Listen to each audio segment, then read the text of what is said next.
Hi friends. आज हम लोग स्टॉक मार्केट के बहुत ही इंपॉर्टेंट न्यूज़ के बारे में एनालिसिस करेंगे जो न्यूज़ चल के आ रहा है स्टॉक मार्केट की गिरावट से लेकर के। और ये कोई नहीं स्टॉक मार्केट्स की गिरावट के बारे में ये कह रहा है, ये बहुत बड़े और बहुत पुराने भविष्य फोरकास्टिंग मैन है जो अमेरिका से रिलेटेड है। और इनका हमेशा ही बियर मार्केट में हमेशा ही इनका स्टेटमेंट रहा है कि बियर मार्केट में इनका स्टेटमेंट और सही भी साबित हुआ है। जैसे कि आप हमारा हेडलाइन देख सकते हैं, it's time to start to buying. आप स्टॉक बाई करने के ये राइट टाइम है क्या, जो कि मार्केट में भी 20 से 25% की गिरावट, 20% ऑलरेडी निफ्टी की गिरावट हम लोग देख चुके थे। और अभी हम लोग स्टॉक मार्केट में भयंकर गिरावट की संभावना है, जैसा कि हेडलाइन आप देख रहे हैं हमारा। और ये सभी संभावनाओं के पीछे ये ट्रम्प साहब हमारे हैं। ट्रम्प साहब का जो टैरिफ वार है, जिसके कारण से बहुत भयंकर गिरावट होने की पोजीशन दिख रही है और ओवरऑल मार्केट ओवर वैल्यूड हो गया है, ये सभी एनालिस्टों का कहना है। चलिए हम लोग वन बाय वन शुरू करते हैं, किसने क्या कहा और उससे क्या फ़र्क पड़ता है और हमें एज अ रिटेल इन्वेस्टर हम लोगों के इस सिचुएशन में करना क्या चाहिए। क्योंकि हम लोग बार बार देख रहे हैं एफ अपना पैसा निकाल रहे हैं, जिसके कारण एफ को तो रेड अलर्ट मिल चुका है, वो पैसा निकाल के निकल रहे हैं इंडियन मार्केट से। चलिए फ्रेंड्स शुरू करते हैं।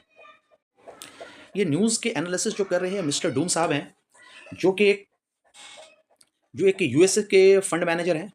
ये Mark Mark Faber warned Indian investor to exit before it's too late, इनका ये कहना है। और मिस डॉक्टर डूम इसके लिए बोला जाता है कि ये हमेशा ये बेरिश मार्केट का एनालिसिस करते हैं और अभी तक जितने भी बेरिश मार्केट का एनालिसिस किया है इन्होंने सही साबित हुआ है। इसलिए मार्केट को ये डराने वाले संकेत हैं। और ये और क्या कहते हैं, डरना नहीं है हमें, अब ये कहते क्या है उस बारे में वन बाय वन हम लोग एनालाइज करते हैं इसके। जैसा कि मार्क फेवर मिस्टर को देख सकते हैं,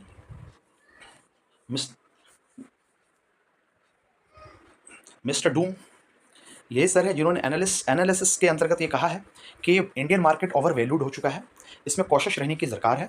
और ओवरऑल मार्केट वर्ल्ड वाइड भी थोड़ा सा हाई वैल्यूएशन पे चला गया था। बेसिकली इन्होंने इंडियन मार्केट के बारे में ज़्यादा कुछ कहा है, जिसके कारण हम लोगों को थोड़ी सी वरी है as a stock market investor.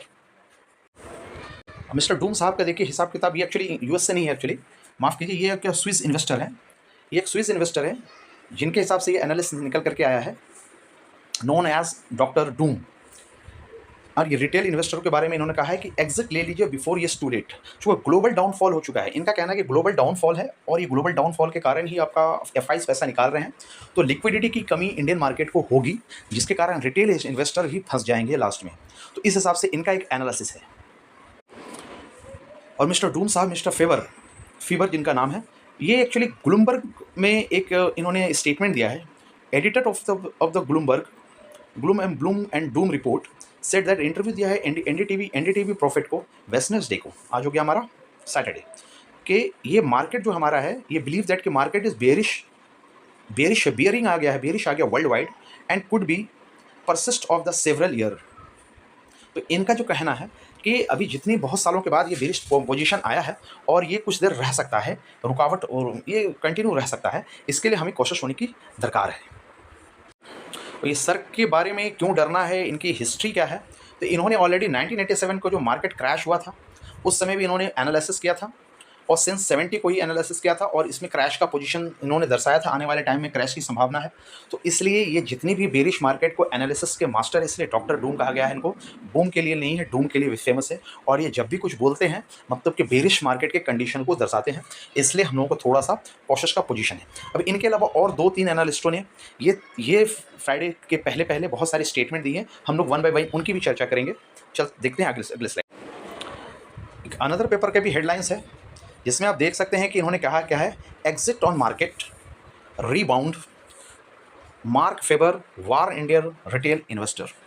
चूँकि इंडियन रिटेल इन्वेस्टर को पर्टिकुलर फोकस करके कहा गया है, इसलिए ये इंडियन पैसिफिक पोजीशन के हिसाब से ये थोड़ी सी चिंता का विषय है।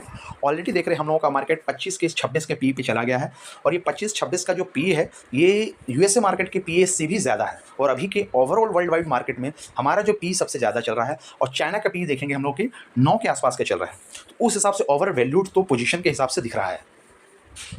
रिटेल इन्वेस्टर का जिसमें इनका कहना है फेवर का कि को लूजर और लूजर ऑफ रिटेल इन्वेस्टर हो सकते हैं। रिटेल इन्वेस्टरों का क्या है, स्टॉक मार्केट का पोजीशन के हिसाब से लेट एग्जिस्ट करेंगे तो आप फंस सकते हैं। तो इनका मेन पोजीशन कहना क्या है कि United state and Indian contributed significantly last year, बहुत ज़्यादा कंट्रीब्यूशन दोनों का हो चुका है और इस हिसाब से market overvalued bought zone में जा चुका है।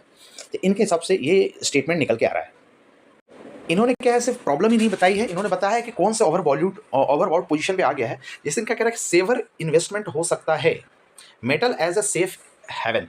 तो मतलब कि फेबर के हिसाब से देखेंगे, suggested that the holding in the gold, silver, platinum could be a safe and attractive for Indian investor as a rupees decline again this commoditize. तो रुपीज़ का जो डिक्लीन होना कमोडिटी के अकॉर्डिंग, तो ये सब इन्वेस्टिंग पे पोजीशन पे इनके अकॉर्डिंग ये सेफ पोजीशन हो सकता है। का ये कहने का जो निष्कर्ष है कि फ्यू ईयर्स में, नेक्स्ट फ्यू ईयर्स मार्केट की कंडीशन में फेवर का, इसके कारण यूएस प्रेसिडेंट डोनाल्ड ट्रंप साहब हैं, जिनकी tariff policy called them a worst economic intervention you can a dream. तो इनकी जो टैरिफ प्लान है वो एकदम वर्स्ट पोजीशन पे है, जिसके कारण यूएस की इकोनॉमी भी स्लो डाउन में जा रही है और इंडियन इकोनॉमी को भी उससे फर्क पड़ रहा है। सेकेंड पर्सन की लोरस विसेंट गावा, इनका भी जो एनालिसिस है जो इंडियन स्टॉक मार्केट के संदर्भ में, क्योंकि इंडियन मार्केट ओवरबाउट हो चुकी है और ये बेरिश पोजीशन आने वाला है, तो इंडियन मार्केट बारे में इन्होंने एनालिसिस भी दिया है। तो एक पर्सन का एनालिसिस नहीं है, दूसरे पर्सन के एनालिसिस हम लोग शो कर रहे हैं ताकि आप लोगों को सीधा अंदाजा हो सके कि मार्केट में पोजीशन क्या है, और हमारा भी लास्ट में कंक्लूजन आएगा कि इस पूरी सिनारियो को देखते हुए एज ए स्मॉल इन्वेस्टर हम लोगों को क्या करना चाहिए।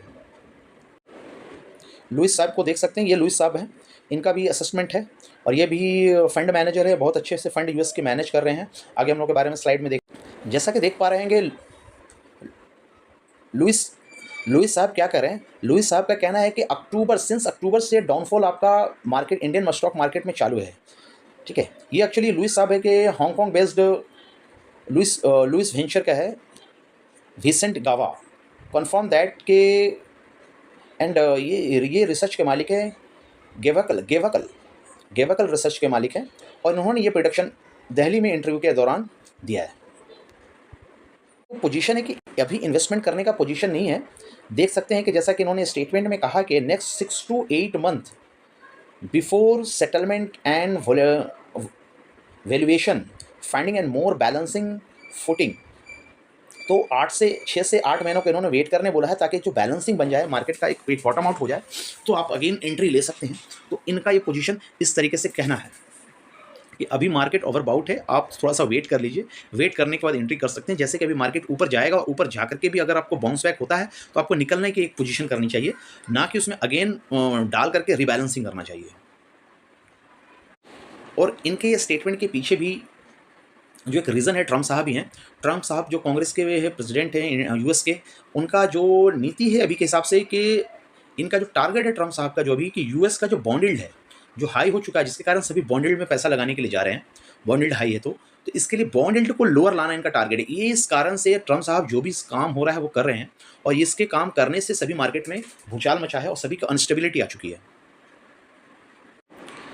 तो जैसा कि इस स्लाइड में देख सकते हैं कि ये this is the right time two by a stock. तो इनका कहना है कि नहीं, कि भाई बाई और स्टॉक करने के लिए अभी राइट टाइम नहीं है इंडियन मार्केट। अभी आप देखेंगे ब्राज़ील और चाइना के मार्केट जो देख रहे हैं ना, ये बहुत ही डाउन लाइन में, वैल्यूएशन बहुत अच्छे आ गए हैं। तो उस हिसाब से इंडियन मार्केट और यूएस के मार्केट ओवर वैल्यूड हो चुके हैं एज कंपेरिजन, जिस कारण से इन लोगों का कोई भी सिनारियो बाई का पोजीशन में नहीं दिख रहा है। दूसरा पोजीशन जैसा इनका कहना है कि इंडियन मार्केट से जो मनी जो निकल रही है, तो इसके कारण मार्केट में एक लिक्विडिटी की प्रॉब्लम हो रही है। तो मोमेंटम शिफ्ट हो गया है, जिसके कारण से और हायर वैल्यूएशन आने का इंतजार करना चाहिए। मोमेंटम शिफ्ट हो गया है और ये बेटर वैल्यूएशन का हम लोग को इंतजार करना चाहिए, सो दैट कि स्टिल हम लोग इसमें एंट्री लेके, जैसे कि आई एम नॉट बेयरिश। जैसे कि इंडियन मार्केट में एक्चुअली इनका कहना है कि मैं बेयरिश मोमेंटम पे नहीं हूँ, बट एक वैल्यूएशन के कारण थोड़ा सा वेट एंड वॉच की सिचुएशन यहाँ देखने को मिल रही है। और इनके हिसाब से जो कहना है कि फोर्थ क्वार्टर का इंतजार करें, फोर्थ क्वार्टर के बाद पिक्चर क्लियर हो जाएगी कंपनी की अर्निंग सभी को देखने के बाद, तो एक अच्छे वैल्यूएशन पे आप स्टॉक मिल सकते हैं। तो फोर्थ क्वार्टर का आप वेट कर लीजिए, क्योंकि अभी इंडियन मार्केट का बेरिश पोजीशन है, लिक्विडिटी आपकी निकल चुकी है, इन्वेस्टर के पास में पैसा है बच नहीं रहा है, और अर्निंग स्टॉक्स में आ नहीं रही है। तो अभी तक के 10 साल के टाइम ओरिजिन के हिसाब से अगर कोई चीज़ को बाई करना है तो आपके वैल्यूएशन अच्छे मिलने चाहिए। तो इन साहब के हिसाब से आपको फरवरी मतलब फोर्थ क्वार्टर का up to March financial year के रिजल्ट का इंतजार करके उस हिसाब से स्टॉक को पिक आउट करना चाहिए। तो ओवरऑल समरी देख सकते हैं, लिक्विडिटी इंडियन मार्केट में एंड फोमू हो गया है। तो उस हिसाब से हम इसको कैसे कर सकते हैं, जो कि प्राइसिंग तो ओवर वैल्यूड हो चुकी है इंडियन मार्केट की, और कॉस्टली है। स्टेबल इकोनॉमी है, बट नो मेजर शॉक्स और आरबीआई टारगेट्स टाइटनिंग। तो कोई भी चीज़ के लिए तो शॉक्स तो उतना नहीं है, लेकिन क्या है कि ओवर वैल्यू के कारण चीज़ें थोड़ी सी इंटरप्ट कर रहा है ग्रोथ को। कह रहे हैं कि यहाँ के मार्केट से already foreign investor pull back कर रहे हैं मनी, तो लिक्विडिटी की कमी आ रही है फॉरेन इन्वेस्टर के थ्रू, और वो ग्लोबल जो पैनिक है ये मार्केट को थोड़ा सा और अनस्टेबल कर रहा है। तो 3-4 कारण इसमें गिनते हुए आ रहे हैं, इस कारण मार्केट की ये कंडीशन देखने को मिल रही है दोनों ही एनालिस्ट के द्वारा। तो अब यहाँ पे हम लोगों का एनालिसिस क्या कहता है कि हमारा एफआईज क्या कर रहे हैं, उसके हिसाब से हम लोग स्ट्रैटेजी और प्लान कर सकते हैं। तो एफआईज का जहाँ तक देख सकते हैं, हमने डेटा लेके आ गए हैं। एफआईज क्या कर रहे हैं भाई, एफआईज के साथ साथ हम लोगों को चलना चाहिए अभी के सिनेरियो में। तो 2000 एफआईज का नेट बाइंग का डेटा देखेंगे तो नेट बाइंग पोजीशन तो नहीं मिल रहा है। 2000 मार्च 2025 में 21,000 का सेल कर दिया उन्होंने। फरवरी में देखिए 58,000 का सेल कर दिया। जनवरी में 87,000 का सेल कर दिया। दिसंबर 2024 में 16,000 का सेल कर दिया। 16 से बढ़ करके 87, 58, तो सेल थोड़ा सा तो रुका है, बट दिसंबर में अभी 15 तारीख भी नहीं हुई है, आपका 21,000 का सेल कर दिया। तो मार्च 2025 में मुझे लगता है कि जहाँ तक 60,000 का सेल पहुँच जाएगा, अगर ये 60,000 चला गया तो फरवरी के सेल को क्रॉस कर जाएगा। तो मंथ वाइज देखा जाए तो सेल अमाउंट बढ़ रहा है एफआईज का। डीआईज बाई कर रहे हैं, लेकिन ये ज़्यादा मार्केट को सपोर्ट नहीं कर पा रहे हैं, क्योंकि लिक्विडिटी कैसे भी बाहर जाएगी तो इंडियन मार्केट को दिक्कत होने वाला है। नेक्स्ट हम लोग देख सकते हैं डेट वाइज डेटा। तो 10 को क्या किया इन्होंने, 485 करोड़ का सेल कर दिया है। 11 मार्च को क्या किया, 2,800 करोड़ का सेल कर दिया। 12 मार्च को क्या किया, 1,600 करोड़ का सेल कर दिया। और 13 मार्च को जो लास्ट ट्रेडिंग सेशन है 792 करोड़ का सेल कर दिया। तो सेल थोड़ा सा कमा है उस हिसाब से देखें, लेकिन सेल कंटिन्यू इनका जारी है, बाइंग पोजीशन नहीं आ रही। अभी 15 दिनों के पहले ही कुछ बाइंग आई थी 700 करोड़ की कुछ अप्रॉक्सीमेट। तो कुछ बाइंग है, बीच बीच में थोड़ी बाइंग है 10 दिन 11 दिन छोड़ने के बाद। तो continue back to back 1 week buying इनकी आ नहीं रही है अभी तक। चलिए ईयर वाइज देखते हैं इन्होंने क्या किया। ईयर वाइज 2022 के ईयर में देखिए, 2022 के साल में 2,78,000 के आसपास आपने सेल किया है। 2023 में जो मार्केट हमारा अच्छा माना जा रहा था 16 लाख का अपने सेल 16,000 का सेल किया है, यहाँ बहुत 10% से भी डिक्रीज हो गया है। 2024 आते आते आपने फिर वही 2022 के रिकॉर्ड को तोड़ दिया, 3 लाख के आसपास के सेल कर चुके हैं। अब 2025 जो कि अभी 3 महीना भी खत्म नहीं हुई है, जो कि 2024 का आधा अपने सेल करके बैठ चुके हैं, 167 एक 167 लाख का आपका सेल करके बैठ चुके हैं। तो जिस हिसाब का सेलिंग अमाउंट है, तो 2025 में आपका सेल बढ़ता हुआ दिख रहा है अभी के प्रपोर्शन के अकॉर्डिंग। तो ये डेटा क्या कहता है, डेटा ये कहता है कि एफआईज अपना पैसा चुपचाप से निकाल करके निकल रहे हैं। अब डीआईज जितने भी बैक बेंचर हैं वो बैक करके सपोर्ट कर रहे हैं म्यूचुअल फंड्स हमारे और रिटेल इन्वेस्टर। तो इसके हिसाब से अब एनालिसिस क्या बनती है कि हमारे साहब लोगों ने कहा है कि आपका वैल्यूएशन हाई है, तो वैल्यूएशन हम एनालिसिस कर लेते हैं। एफआईज भाग रहे हैं तो एफआईज का एनालिसिस हम आपको दिखा दिए। अब क्या इंटरनल मार्केट में दूसरी जगह सस्ता है, तो उसकी एनालिसिस हम नेक्स्ट स्लाइड में करते हैं। चलिए भाई, ये हमारा स्लाइड आ चुका है, जिसमें आप देख सकते हैं कि इंडियन मार्केट का वैल्यूएशन जैसे हमने बताया 26 के पी पे चल रहा है। यूएस कहाँ है, 25 के पी पे है। भैया इंडिया तो उससे भी ऊपर चल रहा है, यानी ज़्यादा ग्रोथ की संभावना इंडिया को मिल रही है। चलिए वहाँ भी मान लिया। तो चाइना में क्या एकदम ही ग्रोथ नहीं है। जापान का ग्रोथ देखिए 17 का पी है, और चाइना का ग्रोथ देखेंगे तो आपको पता चल पाएगा। देखिए ऑस्ट्रेलिया का 21 का पी है, फ्रांस का 18 का पी है, कनाडा का 17 का पी है। तो सब 17, 18, 20 के नीचे ही ऑन एन एवरेज आप 26 के पी पे चल रहे हैं। तो कहीं ना कहीं आपको price to earning overall market का ज़्यादा दे दिया गया है। तो उस हिसाब से मार्केट तो करेक्ट होना मांगता है इस पेपर के अकॉर्डिंग। तो इस हिसाब से देख सकते हैं, अगर चाइना के पी के बारे में एनालिसिस करें तो चाइना भी 9 के पी पे चल रहा है। तो उस हिसाब से देखेंगे तो चाइना भी सस्ता है और ब्राज़ील सस्ता है। इसके लिए उन्होंने कहा कि चाइना और ब्राज़ील के मार्केट सस्ते हैं। तो डेटा तो इनके हिसाब से सही कह रहा है। तो अब हम लोगों का क्या करना है, हम लोगों का थोड़ा, जैसे कि इन्होंने एक एनालिसिस इनके साथ में कहा कि आपको फोर्थ क्वार्टर का इंतजार करना चाहिए और अर्निंग के अकॉर्डिंग इन्वेस्ट करनी चाहिए। तो फोर्थ क्वार्टर थोड़ा देख लेना है, उसके बाद हम लोगों को स्टॉक को बाइंग की पोजीशन देखनी है और हमेशा न्यूज़ में नज़र बनाए रखना है। और इस तरह के न्यूज़ के लिए हमारे चैनल को सब्सक्राइब कीजिए और कमेंट्स कीजिए, यही कह सकते हैं। और चाहे न्यूज़ में जो भी है आपको लेटेस्ट न्यूज़ आपको यहाँ से मिलता रहेगा। इस तरीके से आप इस चैनल में बने रहें और जो भी न्यूज़ हमारे साथ आती है हम आप सबको शेयर करेंगे। इसके लिए आप लोग इस चैनल में बने रहें। Thank you. तो मिलते हैं अगले वीडियो में। धन्यवाद।